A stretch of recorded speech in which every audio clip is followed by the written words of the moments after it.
Alright guys, so I have my Roku TV here and I want to show you a fix that commonly works when the Roku TV is actually black.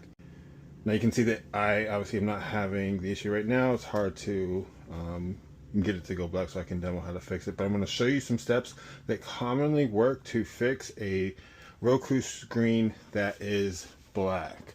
Hope this helps. So what's usually happening is the Roku device and the TV have to do like a handshake, right? And they're missing right now, and a lot of times that happens when the TV and the Roku actually turn on at the same time.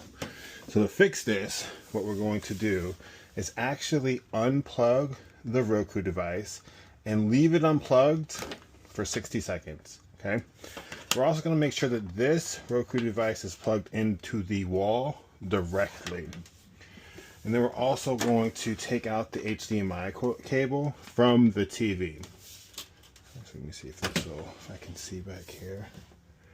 Yeah, so that's HDMI. And this is going to stay unplugged for a full 60 seconds, okay? Gives it time to fully power off, which is important. Now, this is also important. We need to make sure that the order of these operations is correct. So TV still on. We're on the right HDMI that we're going to plug this into. So we're going to plug this in first. Maybe.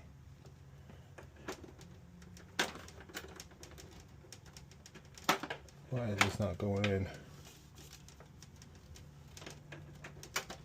There we go.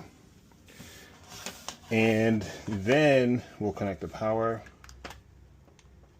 And again, we're making sure that the power was plugged in directly to the wall outlet.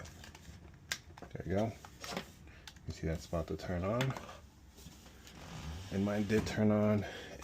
And I know it seems simple, but a lot of times that order of things, connecting it into the TV first and then giving this power, helps with the missed handshake thing. So, you know, this is a very common fix. I hope it worked for you. If it didn't, I'm sorry. If you find a solution, please drop it in the comments. But for now, that's all we have. We'll see you next time.